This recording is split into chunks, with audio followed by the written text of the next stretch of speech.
नमस्कार दोस्तों, आज बात करने वाला हूँ न्यू जीएसटी रजिस्ट्रेशन स्कीम। इसको सिंप्लीफाई जीएसटी रजिस्ट्रेशन स्कीम भी बोलते हैं और ओल्ड जीएसटी रजिस्ट्रेशन स्कीम। दोनों में से कौन सा बेहतर है, किस स्कीम को लेना चाहिए।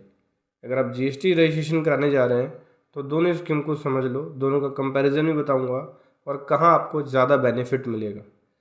तो चलिए समझेंगे। उससे पहले बताना चाहूँगा, जो भी भाई बंधु मेरे चैनल पे पहली बार है, इस वीडियो को पहली बार देख रहे हैं, जिन्होंने अभी तक सब्सक्राइब नहीं किया, सब्सक्राइब कर लीजिए। साथ ही साथ बेल आइकन पे भी क्लिक कर लीजिए ताकि इस तरह का कंटेंट आपको मिलता रहे। सो दोस्तों, 1 नवंबर 25 से गवर्नमेंट ने सिंप्लीफाई रजिस्ट्रेशन स्कीम को लॉन्च किया। इस स्कीम के अंदर क्या क्या खासियत है ये समझ लीजिए। जिसकी जीएसटी की आउटपुट टैक्स लाइबिलिटी 2.5 लाख रुपए पर मंथ है, मतलब 2.5 लाख रुपए पर मंथ से एक्सीड नहीं होती, वो इस स्कीम को ले सकता है। ठीक है, 2.5 लाख रुपए पर मंथ की अगर आपका टैक्स की लाइबिलिटी यानी जीएसटी पे करने की लाइबिलिटी 2.5 लाख पर मंथ से एक्सीड नहीं होती, तब आप ये स्कीम को ले सकते हैं। और इसकी कैलकुलेशन खुद ही करनी पड़ेगी आपको कि आपकी बनती है या नहीं बनती है।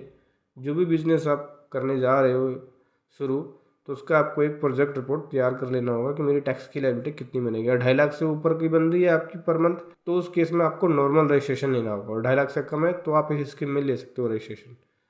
ठीक है, और अगली कंडीशन ये होती है कि ये रजिस्ट्रेशन, एक रजिस्ट्रेशन अलाउ होगा पर स्टेट। एक स्टेट में एक रजिस्ट्रेशन मिलेगा सेम पेन पे। ठीक है, एक स्टेट में दूसरा रजिस्ट्रेशन नहीं मिलेगा सेम पेन पे। अगर आप दूसरा लेना चाहोगे तो स्टेट अगर चेंज हो जाए तो आपको दूसरा मिल सकता है। इसमें रूल क्या है, रूल 14A है। 14A रूल के अंदर ये रजिस्ट्रेशन होगा। जीएसटी पोर्टल पे जब आप रजिस्ट्रेशन करने जाएंगे, फॉर्म जीएसटी रजिस्ट्रेशन 01, उसमें एक ऑप्शन होगा रजिस्ट्रेशन अंडर रूल 14A, उसको बस यस कर देना है तो इस स्कीम को ऑप्ट कर लेंगे, आप इस स्कीम में रजिस्ट्रेशन ले लेंगे। सेकंड, यहाँ पे एक कंडीशन और है कि आधार ऑथेंटिकेशन जो है वो कंपलसरी होगा। जब भी प्राइमरी ऑथराइज सिग्नेचरी है या अगर कोई पार्टनरशिप फॉर्म है तो किसी एक पार्टनर की, ठीक है, या फिर किसी एक प्रमोटर की आधार ऑथेंटिकेशन होना ज़रूरी है। बिना आधार ऑथेंटिकेशन की ये आप नहीं ले सकते। बेसिकली ये रजिस्ट्रेशन आधार ऑथेंटिकेशन के बेसिस पे ही ओनली मिल जाएगा और ये 3 वर्किंग डेज में रजिस्ट्रेशन दे रहे हैं। और मेरा विश्वास कीजिए, ये 3 वर्किंग डेज क्या, एक दिन में मिल रहा है इस न्यू स्कीम के अंदर रजिस्ट्रेशन। सुबह अप्लाई किया, शाम को मिल जा रहा है, तो बहुत फास्ट है। इस रूल के अंदर बहुत इजी और फास्ट कंप्लाइंसेस है, बहुत जल्दी आपको जीएसटी नंबर मिल जाएगा। इस स्कीम से अगर एग्जिट होना चाहे बाद में, भाई सोचो कोई बिजनेस बंद हो गया और इससे बाहर निकलना चाह रहे हो, तो इस स्कीम को विड्रॉल करने के लिए आपको 1-2 कंडीशन फुलफिल करनी पड़ेंगे। पहला, आपके जितने भी जीएसटी रिटर्न पेंडिंग है वो सभी जीएसटी रिटर्न फाइल होने चाहिए, तभी आप विड्रॉल कर पाओगे। और मिनिमम रिक्वायरमेंट है, अगर आप 1 अप्रैल 26 से पहले विड्रॉल कर रहे हो तो कम से कम 3 महीने की रिटर्न फाइल हो, और 1 अप्रैल 26 के बाद कर रहे हो तो कम से कम एक रिटर्न फाइल जरूर हो 1 टैक्स पीरियड की। कोई भी आपकी अमेंडमेंट या कैंसिलेशन रिक्वेस्ट पेंडिंग नहीं रहेगा रूल 14A में। अगर आपने कोई अमेंडमेंट डाला है या कैंसिलेशन रिक्वेस्ट डाला है तो ये पेंडिंग नहीं रहेगा, जैसे पहले पेंडिंग रहता था, ये अप्रूव हो जाएगा। और यहाँ पे कैंसिलेशन की जो प्रोसीडिंग्स है वो भी नहीं चलेगी, पेंडिंग नहीं रहेगी अंडर रूल सेक्शन 29 के अकॉर्डिंग। मतलब अगर आप कैंसिलेशन के लिए अप्लाई कर दिया तो पहले क्या होता था, पेंडिंग होता था, ऑफिसर वेरीफाई करेगा, प्रोसीडिंग होगी उसके ऊपर, तब जाके पास होता था। अब समझ लेते हैं कि ओल्ड स्कीम के अंदर क्या बेनिफिट है। ओल्ड स्कीम में सेम रजिस्ट्रेशन ले सकता है कोई भी टैक्स पेयर। ठीक है, मतलब कोई भी टैक्स पेयर ले सकता है, इसमें कोई ऐसा नहीं है कि ये पर्सन ले सकता है वो पर्सन ले सकता है, इतनी लायबिलिटी नहीं चाहिए, कोई भी लायबिलिटी की जरूरत नहीं है। आधार ऑथेंटिकेशन यहाँ पे ऑप्शनल है, बाद में भी आप कर सकते हो। और अप्रूवल जो होता है 7 वर्किंग डेज के अंदर होता है। यहाँ पे ऑफिसर पूरा स्क्रूटनी करता है, एप्लीकेशन की क्लैरिफिकेशन के लिए नोटिस भी भेजता है। इसमें कोई भी फिक्स लिमिट नहीं है मंथली टैक्स लायबिलिटी की कि इतनी होगी तभी आप रजिस्ट्रेशन लोगे। अगर आपकी लायबिलिटी 0 भी है तो भी ले सकते हो, और 2.5 से ऊपर है तो भी ले सकते हो, 2.5 के अंदर है तो भी ले सकते हो। कोई भी यहाँ पे अमाउंट की लिमिट नहीं है रजिस्ट्रेशन की। मल्टीपल रजिस्ट्रेशन अलाउ होता है, सेम स्टेट में मल्टीपल रजिस्ट्रेशन ले सकते हो। कंप्लाइंसेस बर्डन की बात करें तो सभी के लिए सेम सा ही है। मंथली और क्वार्टरली रिटर्न फाइल करनी होगी 3B R1 और एनुअल रिटर्न फाइल करनी होगी GST9। कंप्लायंसेस बर्डन सेम है, R1 3B फाइल होगी, एनुअल रिटर्न फाइल होगी। न्यू स्कीम में भी सेम यही फाइल करना है।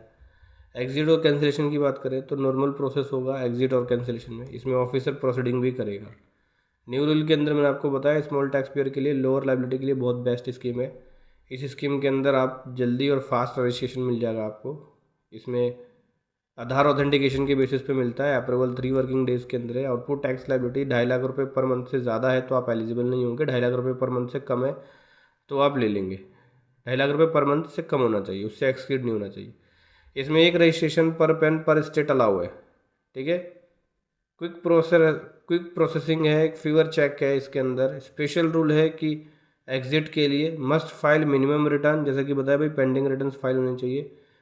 कोई भी पेंडिंग केस नहीं होगा इसमें, जैसे अमेंडमेंट या कैंसिलेशन का केस पेंडिंग नहीं रहेगा। कंपैरिजन करके मैं आपको चार्ट के थ्रू समझाता हूँ। ओल्ड में समझो कौन अप्लाई कर सकता है, कोई भी टैक्स पेयर ओल्ड में अप्लाई कर सकता है, लेकिन यहाँ पे वही कर सकता है जिसकी लायबिलिटी 2.5 लाख रुपये पर मंथ से कम है। अगर 2.5 लाख रुपये पर मंथ से ज़्यादा है तब आपको ओल्ड में जाना पड़ेगा। यहाँ पे आधार ऑथेंटिकेशन ऑप्शनल है और रिकमेंडेड होता है, यहाँ पे मैंडेटरी है। Approval time limit 7 working days का है ओल्ड में, न्यू के अंदर 3 वर्किंग डेज़ का है। ऑफिसर वेरिफिकेशन डिटेल में स्क्रूटनी करेगा, मिनिमम स्क्रूटनी होगी और स्क्रूटनी नहीं भी होगी, बिना ऑफिसर के चेकिंग के ये पास हो जाएगा। मल्टीपल रजिस्ट्रेशन इसमें अलाउ है, इसमें अलाउ नहीं है। कंप्लायंसेस बर्डन स्मॉल सेम होता है सभी टैक्स पेयर के लिए, यहाँ पे रिड्यूस है। एग्जिट रूल बहुत सिंप्लीफाई है, हालांकि कंप्लायंसेस बर्डन सेम ही होगा। R1 3B जो रिटर्न है वो सेम फाइल होगी इसमें। एग्जिट की रिक्वायरमेंट बात करें, नॉर्मल कैंसिलेशन रूल अप्लाई होगा। इसमें must file 3 month return before, इसमें वही है कि 3 महीने की रिटर्न फाइल होनी चाहिए मिनिमम 1 अप्रैल 26 से पहले अगर आप विड्रॉल कर रहे हो, और 1 अप्रैल की बात करें तो कम से कम एक रिटर्न फाइल होनी चाहिए। रिफंड की एलिजिबिलिटी बात करें, दोनों में रिफंड ले सकते हो, सेम रूल अप्लाई है। स्टैंडर्ड रजिस्ट्रेशन है सभी के लिए, और यहाँ पे ease of doing business small tax payer के लिए है, MSME के लिए है ये।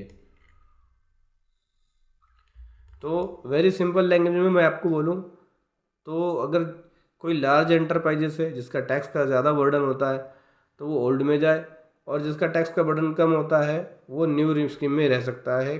सिंप्लीफाई रजिस्ट्रेशन ले सकता है, फास्ट और इजी रजिस्ट्रेशन होगा इसके अंदर अगर 2.5 लाख रुपये पर मंथ से कम की आपकी लायबिलिटी होती है तो। समझ गए दोस्तों, तो ये बेनिफिट है ओल्ड स्कीम और न्यू स्कीम के अंदर जाने में। अब अपने रिक्वायरमेंट के अकॉर्डिंग ओल्ड स्कीम या न्यू स्कीम को ले सकते हैं। वीडियो कैसी लगी ज़रूर बताएं। Thank you so much. जय हिंद, वंदे मातरम।